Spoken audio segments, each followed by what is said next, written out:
Collision अपन पढ़ रहे हैं, ठीक है।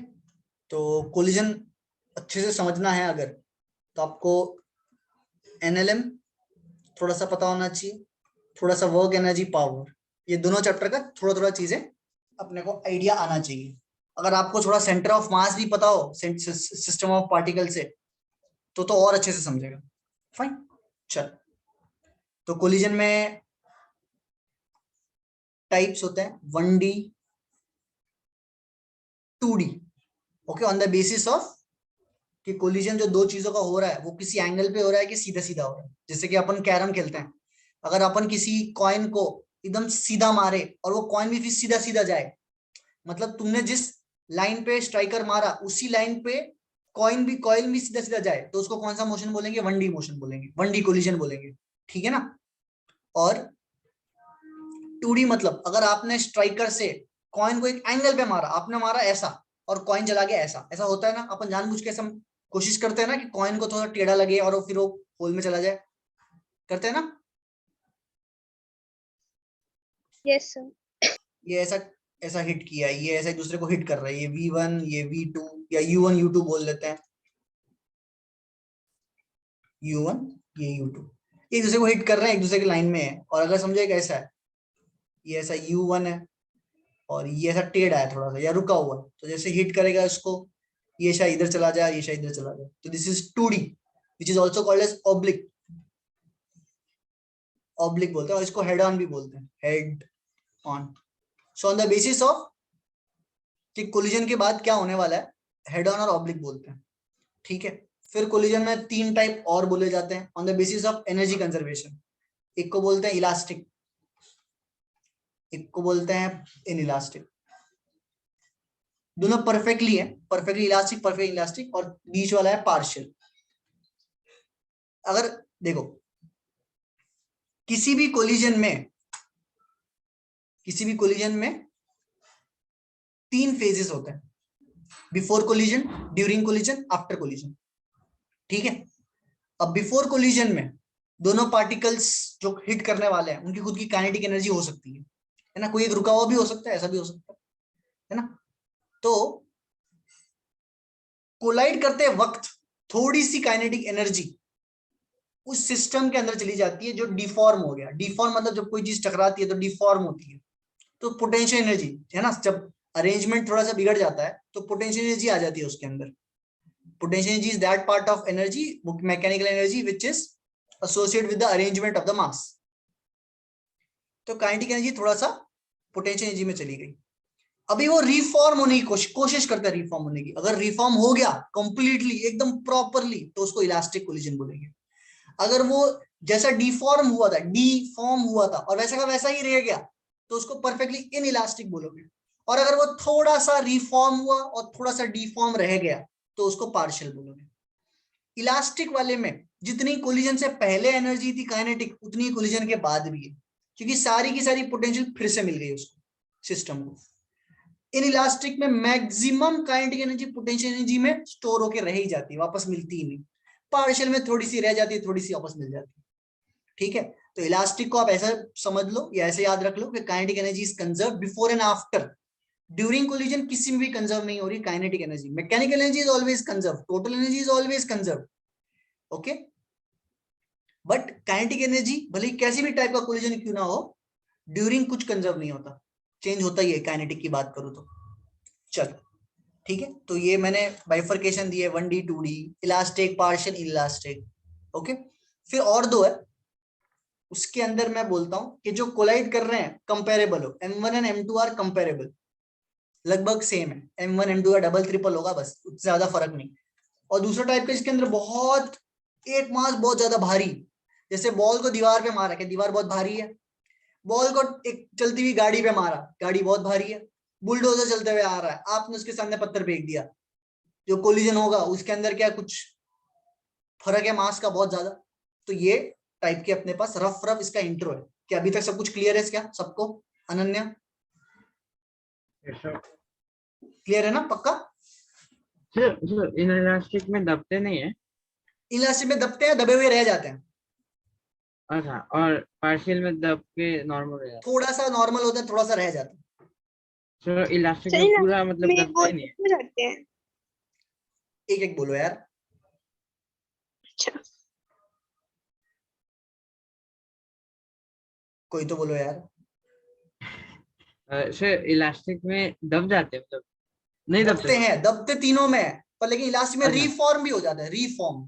Fully full reform elastic. Complete, yes, जितना कंप्लीट डीफॉर्म हुआ उतना कंप्लीट रीफॉर्म भी हुआ। सर इन इलास्टिक में जीरो रिफॉर्मेशन। हाँ correct. Okay sir. Hmm. Sir मैं पूछ रही थी कि इलास्टिक वाला केस होता है जिसमें मास जो है वो दोनों के कंबाइन हो जाते हैं। वो इन इलास्टिक है, कंबाइन हो जाते हैं और वैसे के वैसे, मतलब जुड़ते हैं और वैसे के वैसे रह जाते हैं, वो इन इलास्टिक है।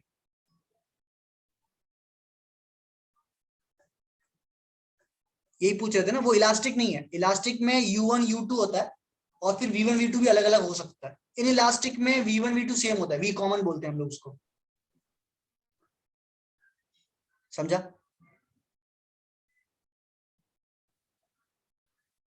संचिता? ओके, नहीं समझा क्या? एक बार फिर से बोलना। तुम बोल रहे थे कि दो लोग कोलाइड करते हैं और फिर दोनों मिल जाते हैं ना,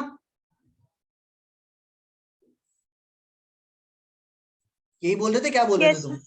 हाँ, तो वो मिले हुए रहना is in elastic. Yes sir, यही बोल रही थी। हाँ, वो इलास्टिक नहीं है। इलास्टिक में मिलते हैं पर वापस वापस सेपरेट हो जाते हैं। ठीक है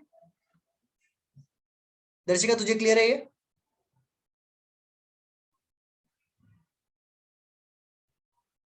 ओके। कुछ फॉर्मूलाज हैं, मैं एट दिस मोमेंट कुछ ज्यादा डिटेल में डिस्कस नहीं कर पाऊंगा। फॉर्मूलाज जो हैं, किसी को याद है तो मुझे भी बता देना। ठीक है, तो एक तो मोमेंटम कंजर्वेशन का इक्वेशन लगता है इसके अंदर, इंपॉर्टेंट इक्वेशन, मोमेंटम कंजर्वेशन।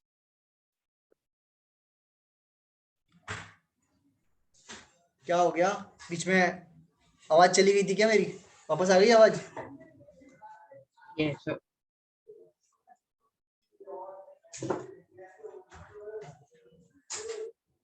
ठीक है, वापस आ गए।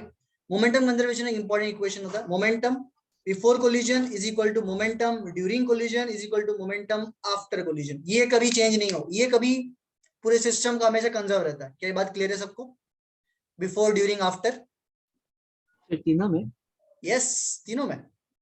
Okay sir. M1U1 M2U2, ये 1D के इक्वेशन लिख रहा हूं मैं। 2D में तो कंपोनेंट देने पड़ जाते हैं, वो जान दो। फिर M1 plus M2V common is equal to M1V1 plus M2V2। Okay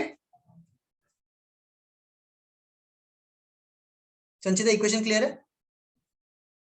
yes बहुत बढ़िया।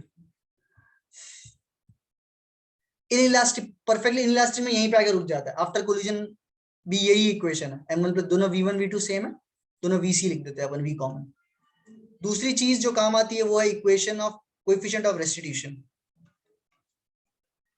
कोएफिशिएंट ऑफ रेस्टिट्यूशन, स्पेलिंग गलत, restitution, E। It's a ratio of velocity of separation V2 minus V1 upon velocity of approach U1 minus U2। ठीक है, ये formula याद रखना है। E का वैल्यू होता है 1 फॉर परफेक्टली इलास्टिक, E का वैल्यू होता है 0 फॉर परफेक्टली इन इलास्टिक, और E का वैल्यू होता है 0 से लेकर 1 के बीच में फॉर पार्शियल। याद रहेगा ये चीज, E का फॉर्मूला और E के रेंजेस। बराबर है? है क्या ये? क्या हुआ? सही है क्या? ये रेशियो है बस, V2 minus V1 upon U1 minus U2। Okay sir. ठीक है, अगर आप बेसिकली, ये कैसे आया रहेगा, आपने ऊपर जो इक्वेशन जो है ना मोमेंटम कंजर्वेशन, यस सर। उसमें अगर आप सारे मासेस समझो, कैसे बताऊं, फिलहाल तो ऐसे समझ ले E का यही फॉर्मूला है, E के ये वैल्यूज है 1, मतलब तेरा एक इक्वेशन और बढ़ाएगा बस, तेरे को एक और एक्स्ट्रा इक्वेशन देगा। समझ रहे हो? तो ये दो इक्वेशंस का यूज करोगे आप, तो आपके सारे सम्स कोलिजन के सॉल्व हो जाएंगे, गारंटी। ठीक है, बट जल्दी सॉल्व करना चाहते हो तो इसके लिए फॉर्मूलाज दिए हुए V1 और V2 के। अब वो फॉर्मूलाज बहुत बड़े बड़े हैं, किसी को अगर याद हो तो अच्छा होगा। दो ब्रैकेट्स होते हैं, है ना, U1 U2, ये प्लस, फिर ये वापस ऐसे। किसी को फॉर्मूला याद है? ये U1 है जिसका मास m1 है, ये m2 है जिसका मास और जिसका स्पीड u2 है। आफ्टर कोलिजन इसका स्पीड v1 है और इसका स्पीड v2 है। तो v1 v2 का डायरेक्ट फॉर्मूला यहाँ पे दिया हुआ है, ठीक है, आपको ये एनसीईआरटी में से ढूंढना पड़ेगा, ठीक है, 1 मिनट देना मेरे को। तो ये फॉर्मूलाज है m1 minus E m2 upon m1 plus m2, 1 plus E m2 divide by m1 plus m2।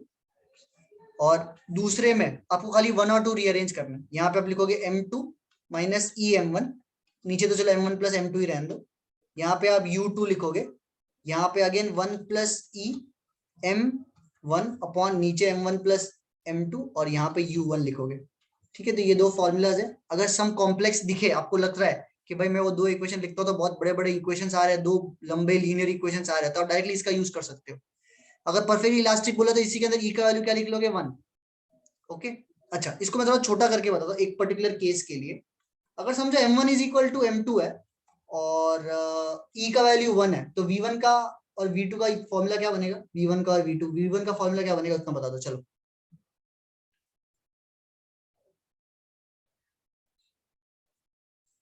m1 m2 दोनों m के बराबर है और e का वैल्यू 1 है, तो क्या जो पहला ब्रैकेट है वो 0 हो जाएगा? मानते हो सब लोग?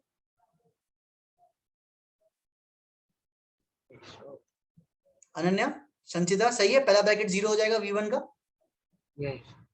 Yes sir. खाली सेकंड ब्रैकेट बचा 1 प्लस ई यानी कि 2m divide by m1 plus m2। m1 plus m2 is again 2m, तो क्या 2m कैंसिल, तो क्या v1 is equal to u2 आएगा? Yes sir. और v2 कितना आएगा वो देखो, मुझे लग रहा है u1 आना चाहिए, देखो जरा तुम्हें आ रहा है क्या? आएगा ना?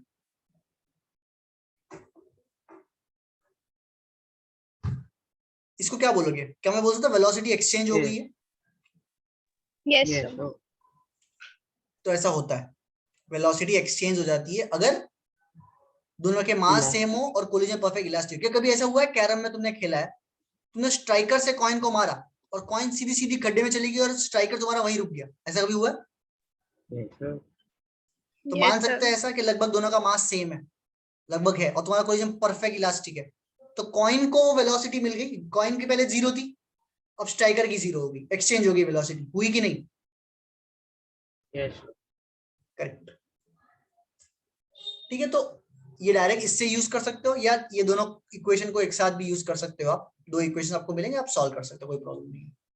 फाइन, मोमेंटम अच्छे से कंजर्व कर लेना, ये हो जाएगा कोलिजन। ये सब 1D में डिस्कस किया, ओके फाइन। 2 में क्या हुआ सर? ऊपर वाले के लिए इनइलास्टिक का कुछ जनरल है, m1 इक्वल टू इलास्टिक को भी कंसीडर कर लो, E इक्वल टू 0 डालोगे तो इक्वेशन बन के आएगा कुछ ना कुछ, ठीक है। 1/2।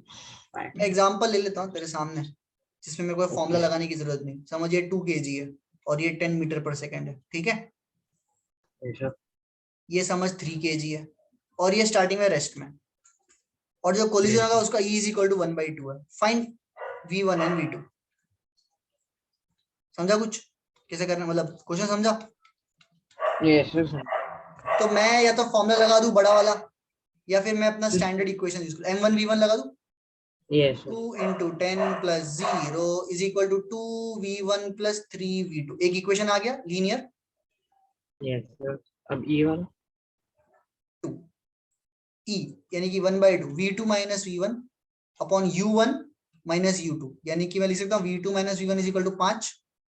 सेकेंड इक्वेशन, फर्स्ट इक्वेशन इधर मैं लिख लेता हूँ 2v1 plus 3, v2 की जगह क्या लिख सकता हूँ? सेकेंड इक्वेशन को देखो, v1 5 plus v1 लिख सकता हूँ, यस सर।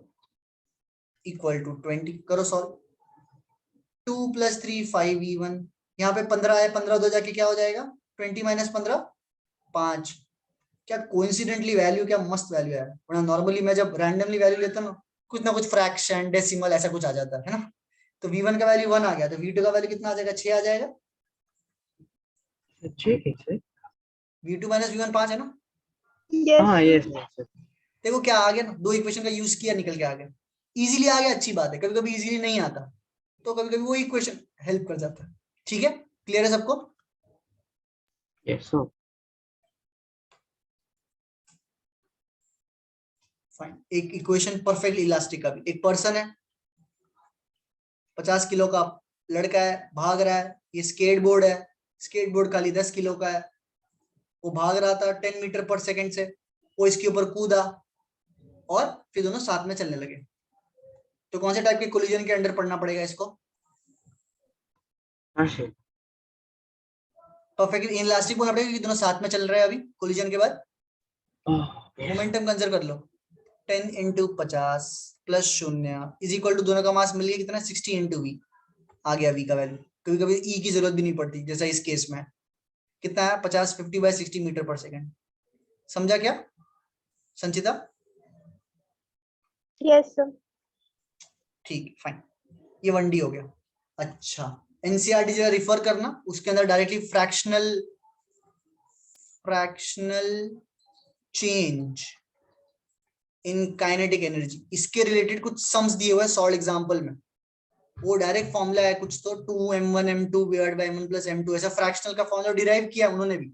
ठीक है, तो वो फॉर्मूला याद रखना बेटर है, अदरवाइज आप ये निकालने जाओगे ना fractional change in kinetic energy exam में, वो लोग तो आपको दे देंगे कि एक m है और एक 50 m है, या फिर अपने वो पढ़े हुए रेडियो एक्टिव डीके पढ़े हुए हैं कि ओरिजिनल जो पेरेंट न्यूक्लियाई होता है उसका लेट से 200 m दे दिया हो और उसके अंदर से एक अल्फा पार्टिकल निकला या फिर एक पार्टिकल निकला 1m 2m का, उसका एनर्जी कुछ तो पूछेंगे कितना एनर्जी किस में है। तो उसको पूरा डिराइव करने से बेटर है कि एनसीईआरटी थोड़ा रिफर करो, सॉल्व एग्जांपल्स भी दिए हैं उन्होंने, देखो अगर नहीं समझ में आया तो पूछ लेना। ठीक है, फाइन। अभी अपन थोड़ा सा 2D देख लेते हैं। 2D में ये एक मास m1 दिया है, ये सब v1 स्पीड, ज्यादातर तो यही केस है कि रेस्ट पे है दूसरा वाला और ये इधर ऐसा कोलाइड हो गया।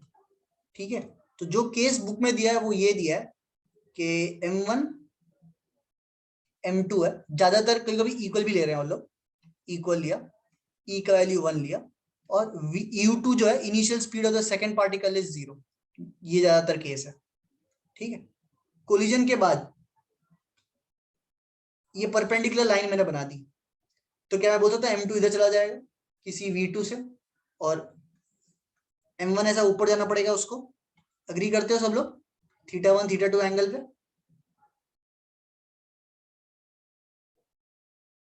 एक्सेप्टेबल है ये डायग्राम संचिता। Yes sir. अगर ये कंडीशन है ना, ये सब अगर मास इज इक्वल है, ई का वैल्यू 1 है और दूसरा रेस्ट पे है, तो θ1 प्लस θ2 गारंटी 90 डिग्री। अपन प्रूव नहीं कर रहे पर अपने को याद रखना जरूरी है, मेडिकल में तो पक्का याद रखना जरूरी है। ठीक है संचिता। Yes sir.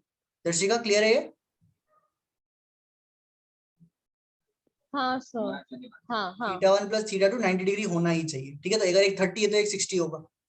फाइन, अगर कोई इसके अलावा कुछ और आ जाए तो आपको सॉल्व करना पड़ेगा मोमेंटम कंजर्वेशन से। मोमेंटम एक्स डायरेक्शन में कंजर्व होनी चाहिए, वाई में भी, तो दुगना फायदा। आपको एक और इक्वेशन मिला, m1 u1 is equal to m1 v1 cos θ1 plus m2 v2 cos θ2। क्या ये इक्वेशन समझा है क्या सबको।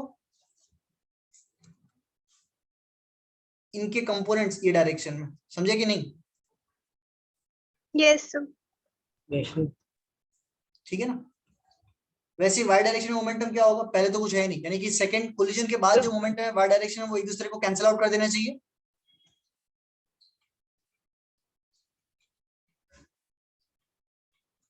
कोलिजन के पहले वाई डायरेक्शन में मोमेंटम नहीं था, तो कोलिजन तो मोमेंटम वाई डायरेक्शन में कोलिजन के बाद भी नहीं होना चाहिए, तो क्या एक दूसरे को कैंसिल आउट कर देना चाहिए वाई डायरेक्शन में ऊपर और नीचे का।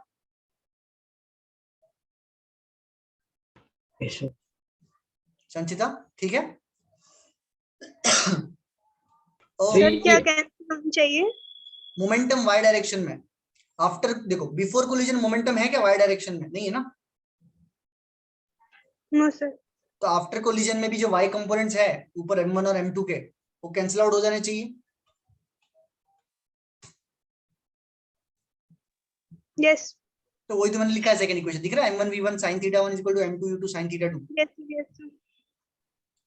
इसमें e का इक्वेशन निकालना बहुत डिफिकल्ट है, तो अपन आज इसमें नहीं कर रहे अपन, ठीक है, जरूरत नहीं पड़ेगी। e का इक्वेशन में आप वो लिखते हैं ना v2 minus u1 upon u1 minus u2, yes, वो इसमें डायरेक्ट नहीं लगा सकते क्योंकि ये 1D में नहीं है। इसमें आपको कंपोनेंट देने पड़ेंगे v1 और v2 के बिफोर एंड आफ्टर कोलिजन। तो गॉसिल ना होगा। वो इस डायरेक्शन में अलोंग होता है। ये जो मैंने परपेंडिकुलर लाइन बनाई हुई ना, इसके e का इक्वेशन इस लाइन के अलोंग लिखा जाता है, which we are not doing today, ठीक है। ये हो गया कोलिजन पूरा का पूरा, जिसमें कंपैरेबल हो। बोल। सर ये इक्वेशन 1 और 2 जो आपने लिखा सर, ये हर एक के लिए ना? हाँ, मोमेंटम कंजर्वेशन तो ये हर एक के लिए एक्स और वाई में इक्वेशन बराबर लिखना बस। यस यही। अभी अगर एक मास दूसरे से बहुत बड़ा हो, जैसे कि अगर अर्थ की बात करूं मैं ऐसे, इसके अंदर अपन पहले 1D सीख लेंगे। ये मास है ऐसा m, इसको रेस्ट से छोड़ दिया, तो बोल सकता हूं मैं यहाँ पे हिट करेगा ये before colliding with the surface u is equal to √2gh से, मानते हो सब लोग? हाँ सर। ये वापस जाएगा E is equal to v2 minus v1 upon u1 minus u2, ठीक है। मैं अर्थ को 1 ले रहा हूं और मास को इसको m2 ले रहा हूं, तो v2 तो v ही है ऊपर की तरफ, v1 पृथ्वी 0, u1 पृथ्वी 0 माइनस u2 भी क्या माइनस u है बिफोर कोलिजन, नीचे की तरफ है। देखो जरा ये फॉर्मूला सबको समझ में आएगा सब्स्टिट्यूशन?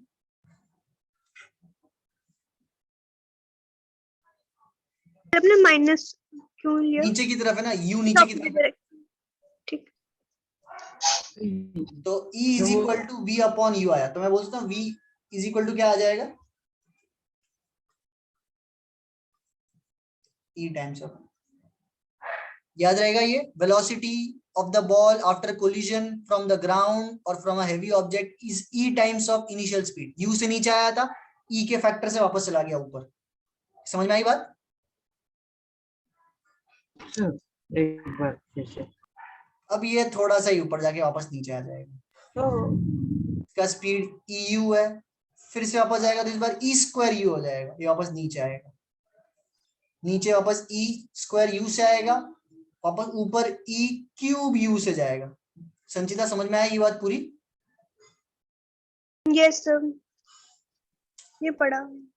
ये पड़ा हुआ है ना, बढ़िया। तो ये h हाइट थी, बाद में इसकी हाइट कितनी हो जाएगी, कम हो जाएगी थोड़ी सी, E स्क्वायर h हो जाएगी, बाद में इसकी स्पीड हाइट e⁴h हो जाएगी, ऐसा कम होती जाएगी, ठीक है। तो ये ऐसा हो गया।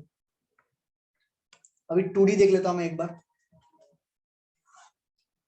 ये ऐसे आ रहा है, ये मास m है, हिट किया वापस चला गया, ठीक है। आपको ये याद होगा, momentum along the parallel to the surface is conserved and perpendicular surface is reversed. अगर बॉल की बात करते हैं तो पता है सबको ये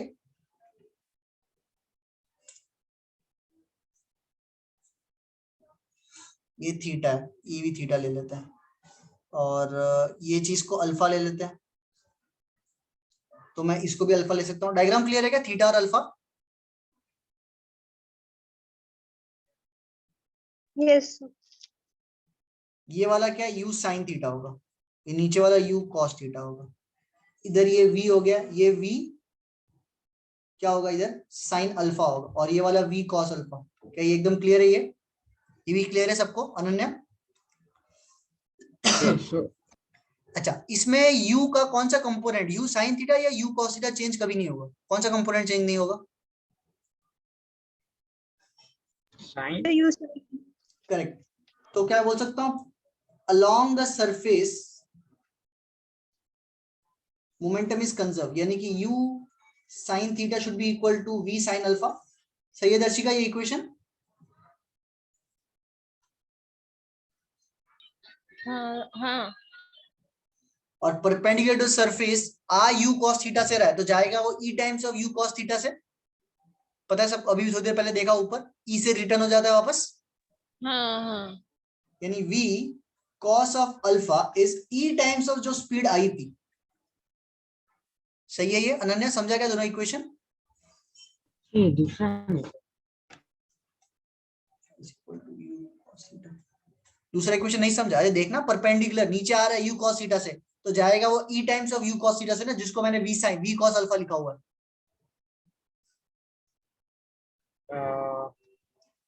v cos alpha should be equal to e times of u cos theta return. हाँ ये सही। सर फर्स्ट वाला नहीं समझा। फर्स्ट वाला तो x डायरेक्शन में ना बेटा, u sin थीटा राइट लेकिन में, और ये v sin अल्फा राइट में। अच्छा आपने साइन से कॉस लिखा है। अच्छा ऐसा क्या, सॉरी। हाँ सर गलत लिखा। ओके, तो दो इक्वेशन, इन दोनों को डिवाइड कर दोगे तो क्या आएगा? v कट गया, sine by cos tan alpha होगा, u कट गया साइन कॉस, तो ये आ जाएगा मुझे लग रहा है tan थीटा बाई ई। क्या सही लग रहा है ये equation? tan alpha is tan theta by E. Okay,